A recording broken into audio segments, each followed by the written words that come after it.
Hey guys, my name is Imran and welcome to surpable. दोस्तों, आज की इस वीडियो में हम बात करने वाले हैं काफका क्लस्टर के बारे में विथ ज़ूकीपर और काफका क्लस्टर आपको देखने में कैसे मिलते हैं, उसका आर्किटेक्चर क्या है, क्या क्या चीज़ें होती हैं, क्या क्या चीज़ें कैसे काम करती हैं, ज़ूकीपर काफका के साथ कैसे काम करता है as a level of cluster. Okay, तो चलिए इस बारे में थोड़ा जानते हैं। पिछली वीडियो में हमने बात किया था आपका काफका आर्किटेक्चर के बारे में कि काफका का आर्किटेक्चर क्या होता है। ये हमने बात किया था कनेक्टर्स के बारे में, producers, consumers and stream processors के बारे में। तो बेसिकली ये सिर्फ और सिर्फ काफका का स्ट्रक्चर है।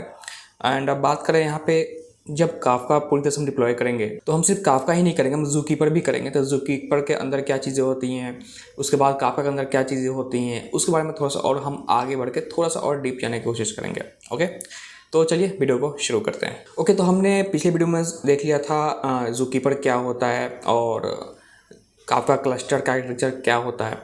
तो बेसिकली आज की वीडियो हम बात करते हैं, सबसे पहले बात करते हैं, शुरू करते हैं हम ज़ूकीपर क्लस्टर से। ओके, तो जैसा कि आपको पता है क्लस्टर मतलब क्या होता है, जहाँ पे मल्टीपल नोड्स मिलके एक साथ काम करते हैं।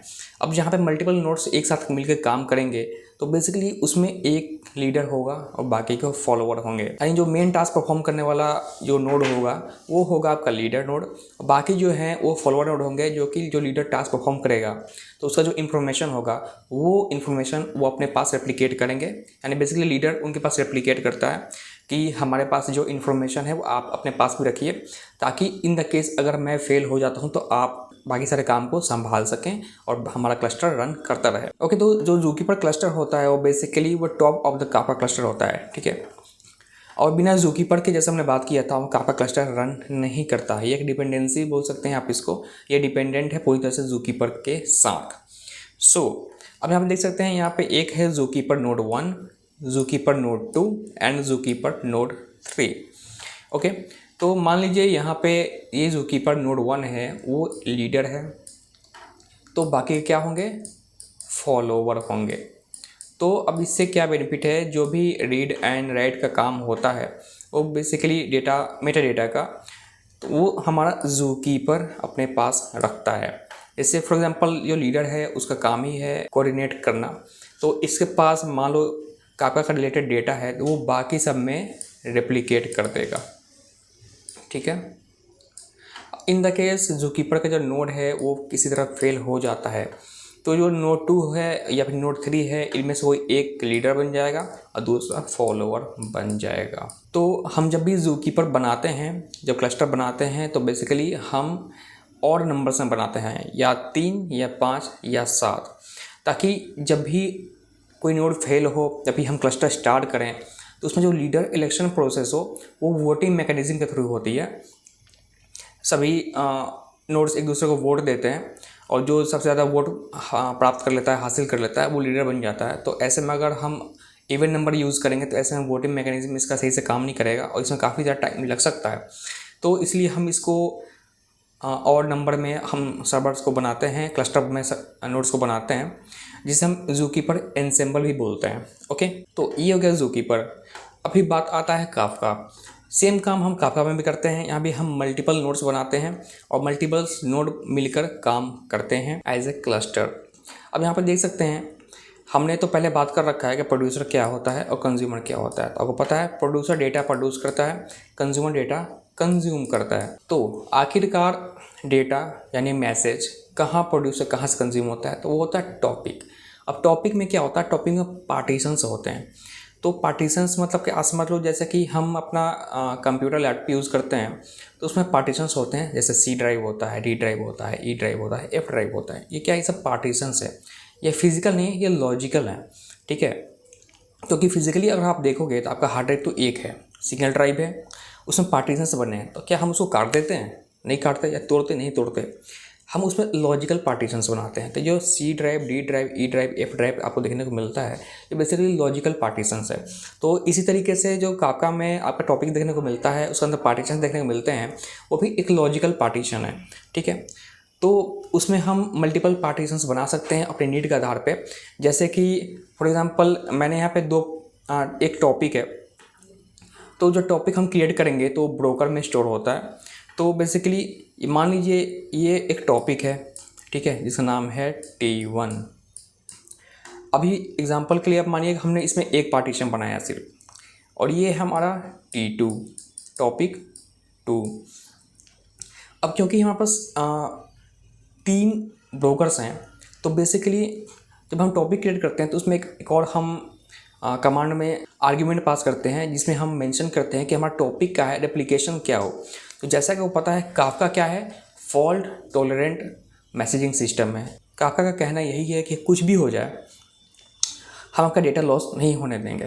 तो फॉर एग्जांपल, अगर T1 टॉपिक है ब्रोकर 1 के अंदर और T2 टॉपिक है ब्रोकर 1 के अंदर, तो in the case broker 1 down हो जाता है, तो ब्रोकर 2 और ब्रोकर 3 के पास तो टॉपिक 1 और टॉपिक 2 है नहीं, तो फिर क्या होगा, फिर डेटा लॉस हो जाएगा। तो फिर इसका जो डेफिनेशन है, इसका जो कहना है काफका का, हम डेटा लॉस नहीं होने देंगे, फिर इसका कोई मतलब नहीं रह जाएगा। सो जब भी हम टॉपिक क्रिएट करते हैं तो कभी भी हम ये नहीं कोशिश करते कि जो टॉपिक है वो किसी एक ही ब्रोकर के पास रहे। हम चाहते हैं वो मल्टीपल ब्रोकर के पास रहे, ताकि इन द केस कोई एक ब्रोकर फेल हो जाता है, जैसे कि आप यहाँ पे देख सकते हैं ब्रोकर 1, तो बाकी ब्रोकर के पास भी उस टॉपिक का जो डेटा है उसका इन्फॉर्मेशन रहे। तो वहाँ पे एक चीज़ आती है, वो है रेप्लिकेशन। तो अब रेप्लिकेशन क्या होता है, जैसे हमने एक मैसेज है A, ठीक है, ये हमने भेज दिया टॉपिक 1 में, तो टॉपिक 1 में A नाम का मैसेज स्टोर हो गया। तो रेप्लिकेशन मतलब होता है हमारे पास जितने ब्रोकर्स होते हैं हम उतने रेप्लिकेशंस बना सकते हैं। यहाँ पे हमारे पास 3 ब्रोकर हैं, तो हम मैक्सिमम जो बना सकते हैं रेप्लिकेशन वो है 3, मिनिमम 1। ओके, क्योंकि एक बनाओगे तो बेसिकली एक तो किसी न किसी में स्टोर करोगे ना, तो बेसिकली एप्लीकेशन 1 से काउंट किया जाता है। और अगर आप मैक्सिमम बात करते हैं, यहाँ पे हम 3 बना सकते हैं। तो वहाँ पे हम एक आर्गुमेंट पास करते हैं टॉपिक क्रिएट करते समय, रेप्लिकेशन फैक्टर। वहाँ पे हम मेंशन करते हैं कि टॉपिक है, इससे कितनी रेप्लिका बने। रेप्लिका मतलब होता है कॉपी। तो अब मान लो हमने कर दिया 3, तो उसमें क्या होगा, जो टॉपिक T1 है वो ब्रोकर 1 में भी क्रिएट होगा, उसका कॉपी ब्रोकर 2 में रहेगा और ब्रोकर 3 में रहेगा।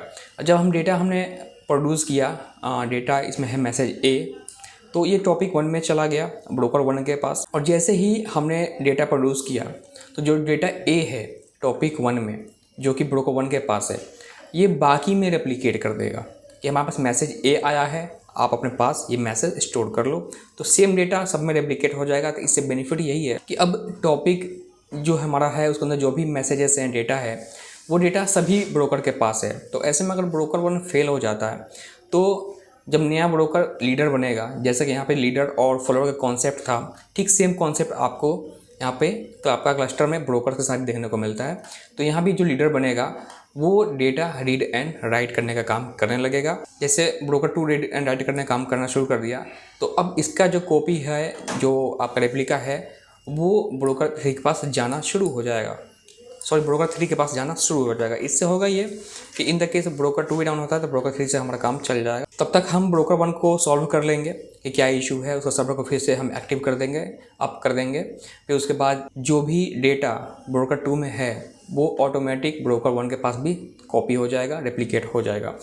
तो इस तरीके से डेटा टॉपिक का रेप्लिकेट होता है। अब जहाँ तक बात है पार्टीशन, अब थोड़ा अगर आप और डीप जाओगे तो बेसिकली अब जैसे मान लो आप कि एक टॉपिक है, हमने इसमें बनाया 3 पार्टीशन। तो अब यहाँ पे 3 ब्रोकर हैं, तो जैसे मान लो पार्टीशन 1, पार्टीशन 2 एंड पार्टीशन 3। तो इसमें ऐसा नहीं है कि जो ब्रोकर 1 है वो तीनों पार्टीशन का लीडर बनेगा, ऐसा नहीं होता, ठीक है। इसमें ऐसा होता है कि जो ब्रोकर 1 है वो पार्टीशन 1 का लीडर बन जाए, यानी जो पार्टीशन 1 में जो डेटा होगा वो ब्रोकर 1 रिस्पॉन्सिबल होगा रीड एंड राइट करने के लिए। पार्टीशन 2 है, इसमें मान लो ब्रोकर नंबर 2 पार्टीशन 2 है, वो डेटा रीड एंड राइट करने के रिस्पॉन्सिबल होगा। और पार्टीशन 3 है, इसमें ब्रोकर नंबर 3 जो है वो डेटा रीड एंड राइट करने का आपका रिस्पॉन्सिबल होगा। तो कुछ इस तरीके से ये सिस्टम काम करता है। जब हम प्रैक्टिकल करेंगे तब वहाँ पे आपको चीज़ें दिखाई देंगी।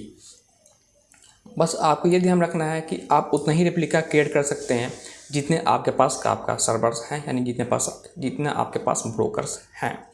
तो ये है ज़ूकीपर क्लस्टर के साथ काफका का आर्किटेक्चर कि ज़ूकीपर के साथ कैसे काम करता है। और ये जितनी सारी इंफॉर्मेशन है कि कौन किस पार्टीशन का लीडर है, कौन क्या है, ये सारी इंफॉर्मेशन, मेटा डेटा इसका जो भी है, ये सारा इंफॉर्मेशन ज़ूकीपर अपने पास रखता है।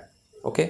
और जब भी कोई लीडर ब्रोकर फेल होता है, ज़ूकीपर के थ्रू नया लीडर इलेक्ट किया जाता है। तो गाइस ये है architecture Kafka cluster with zookeeper और काफका ऐसे मिलके काम करते हैं। तो मेरे दोस्तों आपको थोड़ा समझ में आ गया होगा, थोड़ा थोड़ा इमेज बनना शुरू हो गया होगा आपको दिमाग में।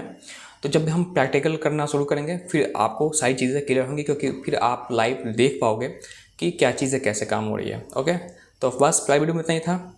हम आपसे मिलते हैं नेक्स्ट वीडियो में। तब तक के लिए वीडियो अच्छी लगी वीडियो को लाइक कर दीजिए, चैनल पर नए हैं चैनल को सब्सक्राइब कर लीजिए। मैं आपसे मिलता हूँ नेक्स्ट वीडियो में। तब तक के लिए take care and good bye.